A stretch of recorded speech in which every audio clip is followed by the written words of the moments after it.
O fenômeno das chamadas fake news é um tema muito atual e que tem feito parte do dia a dia da população, muitas vezes até sem que essas pessoas percebam. E para abordar a questão, não basta um olhar puramente técnico. É necessário pensar também na formação humana dos cidadãos, em educação básica, em relação entre quantidade e qualidade de informação, entre tantos outros aspectos que fazem parte desse contexto. Para tratar do tema, com considerações a partir das áreas do direito e do jornalismo, bem como suas implicações para a sociedade, nós entrevistamos o vice-presidente da Fundação 14 de Agosto, Jazeno Ribeiro Neto. Com a experiência de atuação no jornalismo e no direito, como que o senhor define o fake news? Olha, veja bem, existem algumas verdades e alguns exageros. Falar mal das pessoas, isso aí é um costume até de ordem cultural.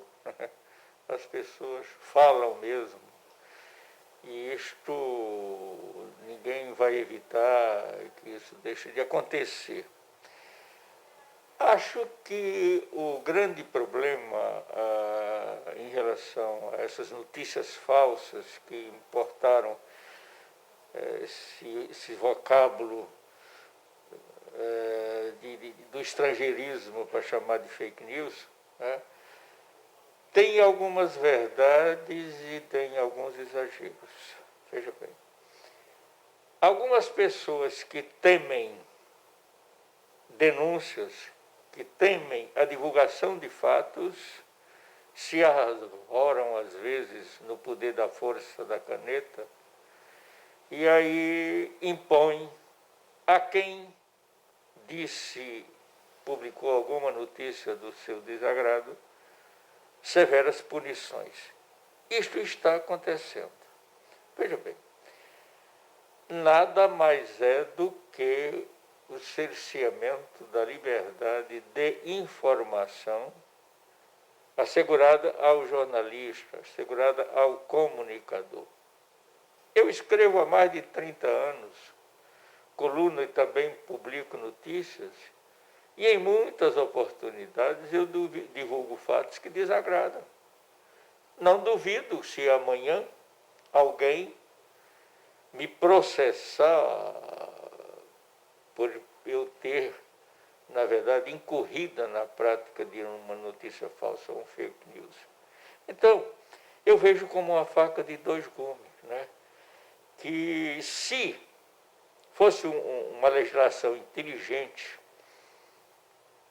que apenas punisse aquelas notícias difamatórias,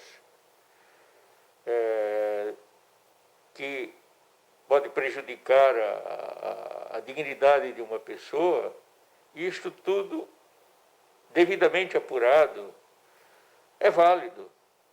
Mas o que eu vejo nessa legislação que aí estão impondo aos brasileiros é uma mordaça ao jornalista, ao comunicador, porque qualquer uma dessas autoridades que tem o poder da força na caneta, como eu disse, que se sentir ofendida, vai acusar o comunicador de prática de fake news.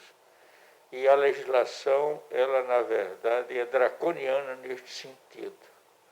Não sei por que esses órgãos que lideram a imprensa brasileira não se insurgiram contra este absurdo. Permanecem silentes. Já contra outras pessoas, eles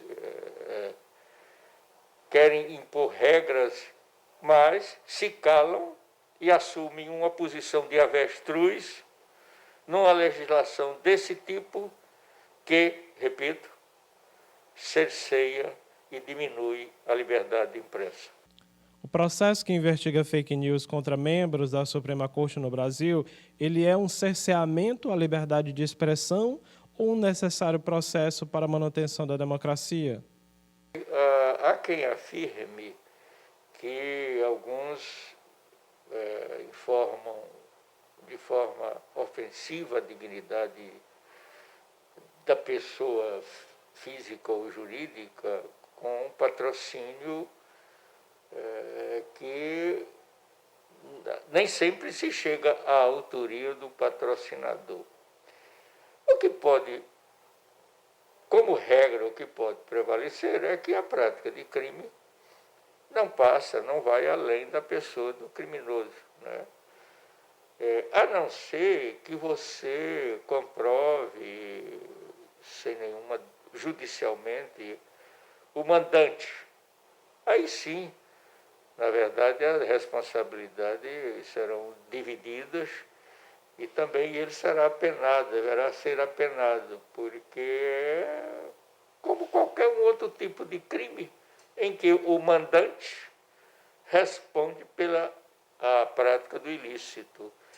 Acredito que é muito cedo para a gente avaliar tudo isto, como vai se desenrolar, como vai se manifestar o judiciário sobre essa legislação, porque no momento existe um oba-oba, né? Existe uma propaganda negativa contra notícias que nem sempre é fake news, e por conta disso está saindo uma legislação que, entendo eu, cerceadora, como já afirmei, da liberdade de imprensa.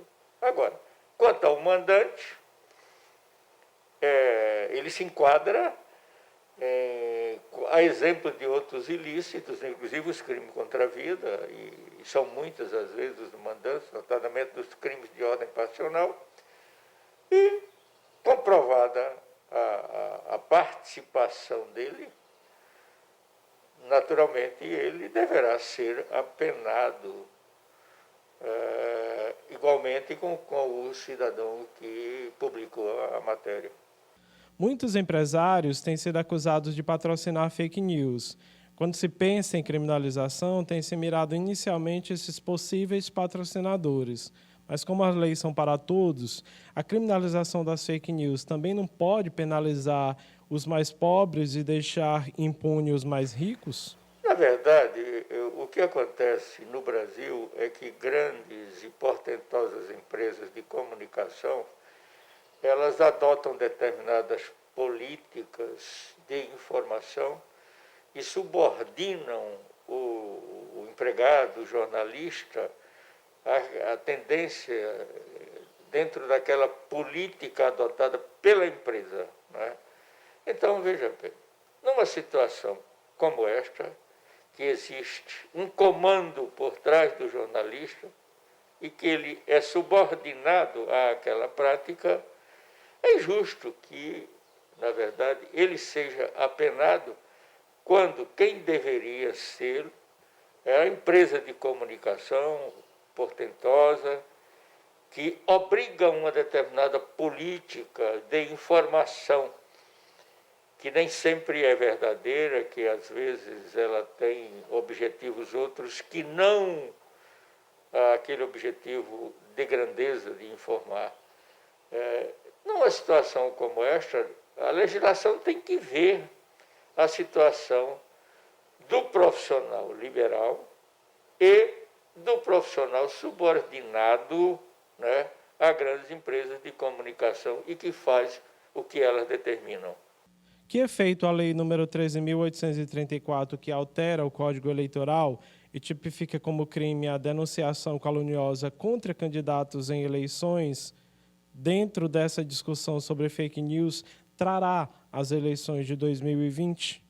Aqui no Brasil, estranhamente, tem a lei que pega e a lei que não pega, né? A que não pega fica esquecida, né?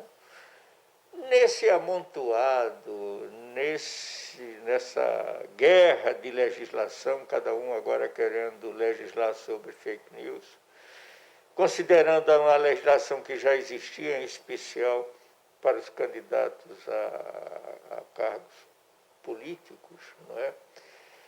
Eu não sei como é que vão administrar isto, porque o que foi revogado, o que prevalece, o que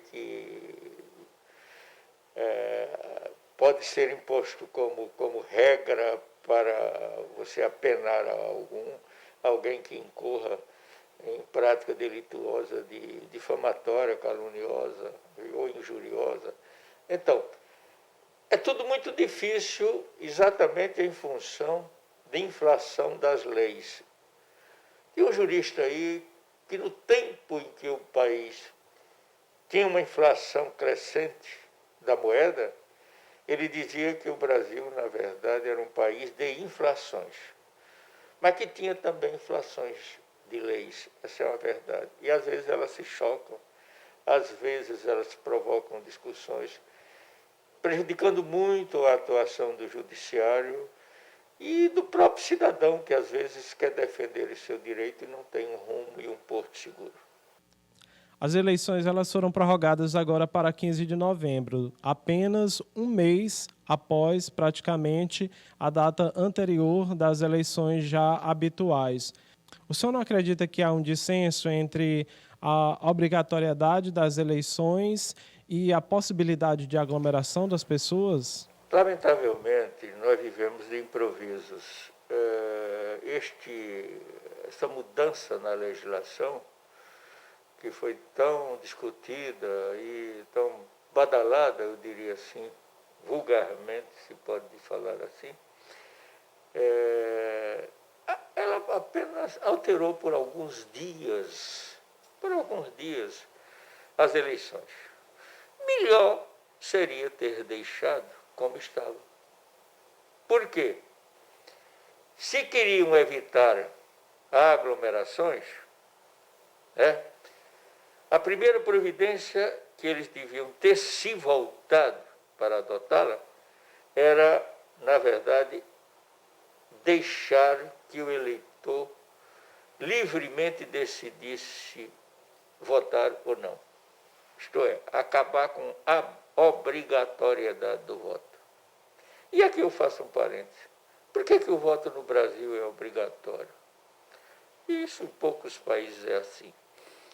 É exatamente porque o político sabe que a população está desestimulada, decepcionada com os seus representantes e não se interessa muito em ir votar. Daí, eu chamaria isto de chantagem, a imposição de regras coercitivas, obrigando que o cidadão vá votar.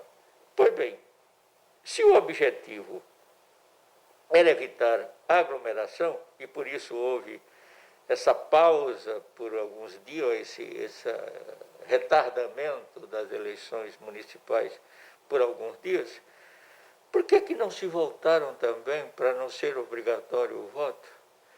Se o que querem, na verdade, é evitar aglomerações. Ora, se querem evitar aglomerações em função da pandemia, esse fato que preocupa a nós todos. Então, ao mesmo tempo em que adiaram por alguns dias, eles estão também proporcionando aglomeração de pessoas e o fato não está contribuindo em absolutamente nada para evitar o contágio entre as pessoas.